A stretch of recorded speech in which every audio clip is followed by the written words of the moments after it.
너희가 그들에게서 받을 예물은 이러하니 금과 은과 놋과 청색, 자색, 황색 실과 가는 배실과 염소털과 붉은 물들인 수량의 가죽과 해달의 가죽과 조각목과 등유와 반유에 드는 향료와 분향할 향을 만들 향품과 호마노며 에봇과 흉패에 물릴 보석이니라.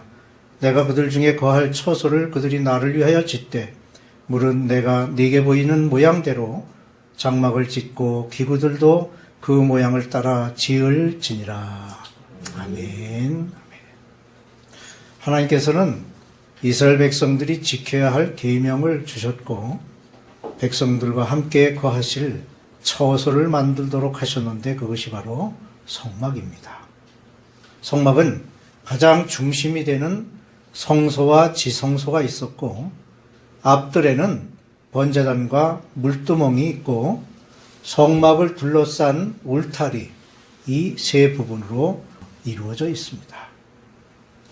출애굽기 25장에는 백성들이 성막을 지을 각종 재료들을 예물로 드리는 이야기와 증거계 진설병 상 등잔대와 등잔대에 불을 붙일 때 쓰는 불집게와 불똥 그릇을 만들기 위한 자세한 내용이 들어 있습니다.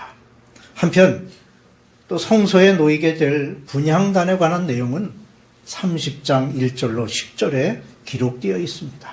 오늘은 성소와 지성소에 놓이게 될 기구들에 대한 말씀을 나누고자 합니다. 백성들은 하나님께서 모세를 통하여 명령하신 대로 각종 실과 가죽, 나무와 보석을 기쁜 마음으로 예물로 드렸습니다.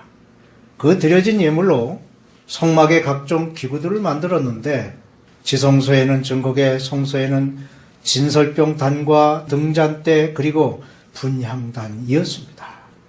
첫째로 증거계가 있습니다. 법궤 또는 언약궤라고도 하는 증거계의 건축 명령은 성막 건축 중에서 가장 먼저 내려진 것이었습니다. 이 사실은 이 증거계가 성막의 중심이 되는 중요한 의미를 담고 있음을 알 수 있습니다. 우선 증거계는 이스라엘 백성을 인도하시는 인도자로서 하나님의 백성을 인도하시는 그리스도를 상징합니다. 선한 목자이신 그리스도께서는 양들을 앞서서 인도하십니다. 그리고 양들을 푸른 초장으로 이끄실 뿐만 아니라 편안히 눕게 하시려고 쉴 만한 처소로 인도하십니다. 그런 하나님을 체험하며 고백하는 다윗의 시가 담긴 것이 시편 23편이지요. 여호와는 나의 목자시니 내게 부족함이 없으려다. 그가 나를 푸른 풀밭에 누이시며 쉴 만한 물가로 인도하시는도다. 다음으로 증거계는 당신의 백성을 지지하시는 그리스도를 상징합니다. 이스라엘 백성들은 성막을 중심으로 그들의 장막을 쳤습니다. 이스라엘의 모든 힘은 증거궤에 달려 있는데 그 이유는 증거궤가 하나님의 능력을 상징하고 있기 때문입니다. 가지가 포도나무에 붙어 있는 것과 같이 12지파는 증거궤에 붙어 있었던 것입니다. 나는 포도나무여 너희는 가지라. 그가 내 안에 내가 그 안에 거하면 사람이 열매를 많이 맺나니 나를 떠나서는 너희가 아무것도 할 수 없습니다. 그렇습니다. 하나님께서 모세에게 명령하여 첫 번째로 만들게 하신 것이 가장 중심이 되는 증거궤였습니다. 그러므로 다른 모든 성소의 기구들은 증거궤를 떠나서는 아무런 가치가 없습니다. 증거궤는 하나님의 임재를 상징하는 성물로서 다른 모든 기구들은 이 증거궤와 뗄 수 없는 관계를 맺고 있는 것입니다. 20절에 거기서 내가 너와 만나고 속죄소 위 곧 증거궤 위에 있는 두 그룹 사이에서 내가 이스라엘 자손을 위하여 네게 명령할 모든 일을 네게 이르리라고 말씀하십니다. 즉 증거궤는 하나님과 이스라엘 백성들의 만남의 장소이며 영적 교제의 장소입니다. 이것은 곧 예수 그리스도께서 자신의 대속의 죽음을 통하여 믿는 모든 이에게 행하실 일을 상징하는 것으로 그분 안에서 우리는 자비로우신 하나님을 만나게 되며 영적 교제를 나누게 될 것입니다. 둘째로 진설병을 두는 상이 있었습니다. 성소에는 3가지 기구를 놓게 하셨는데 그중 하나가 진설병을 올려놓는 상, 즉 진설병 상입니다. 진설병 상의 주된 목적은 떡을 진설하는 것입니다.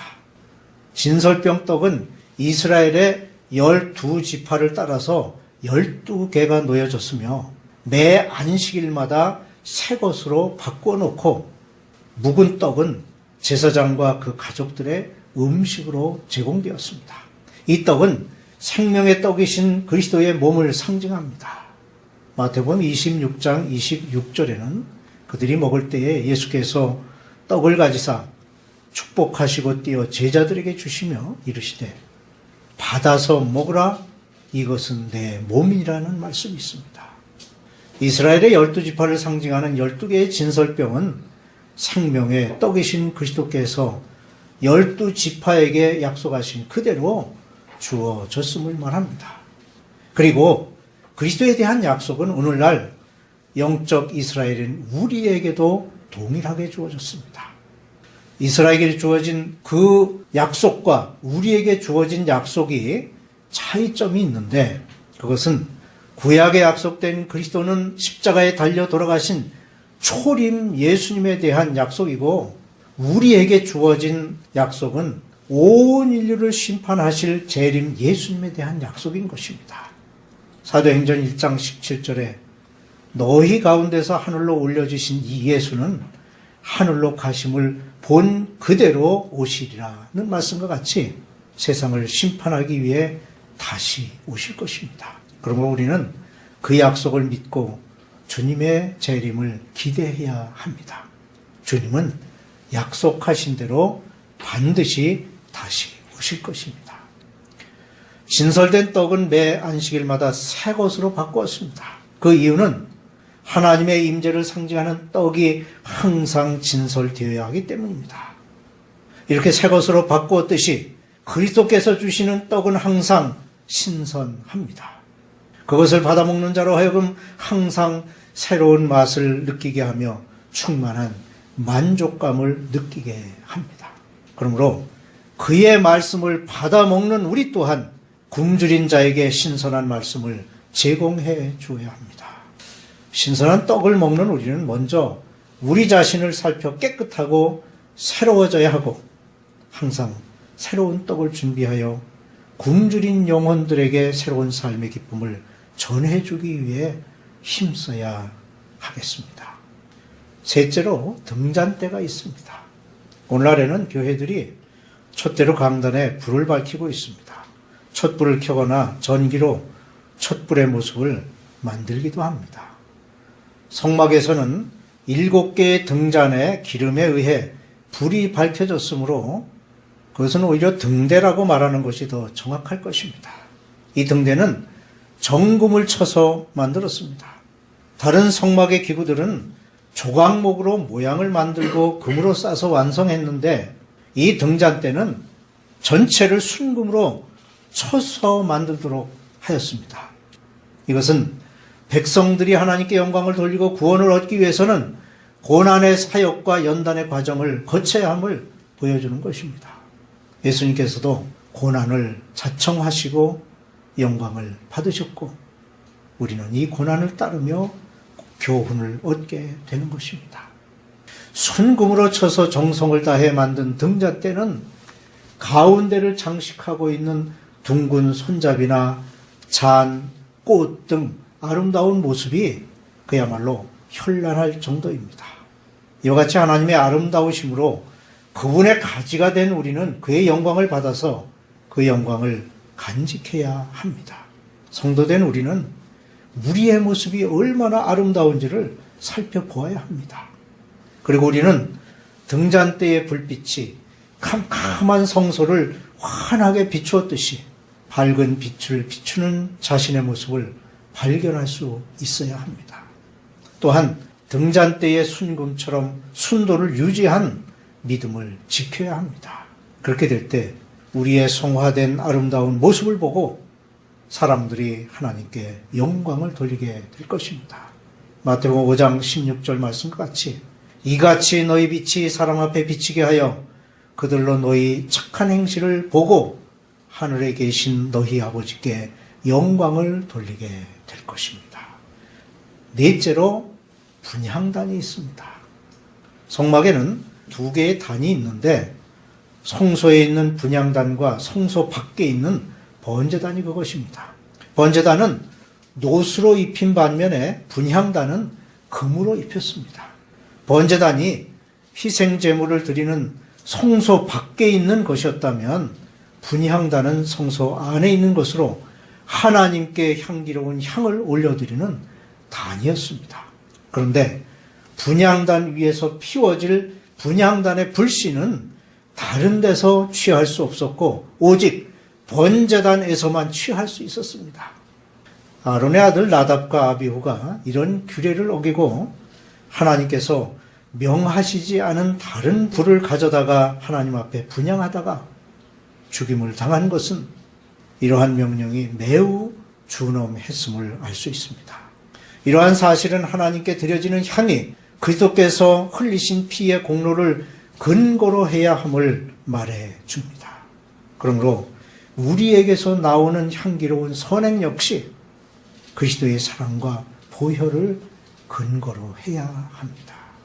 분향단은 가운데 위치해 있었는데 그 자리는 휘장을 사이에 두고 중보계와 붙어 있는 곳이었습니다. 이것은 우리를 위한 그리스도의 중보적 역할과 성령님의 도구의 모습을 아름답게 묘사하고 있는 것입니다. 로마서 8장 26절에 말씀합니다. 이와 같이 성령도 우리의 연약함을 도우시나니 우리는 마땅히 기도할 바를 알지 못하나 오직 성령이 말할 수 없는 탄식으로 우리를 위하여 친히 간구하시나니라.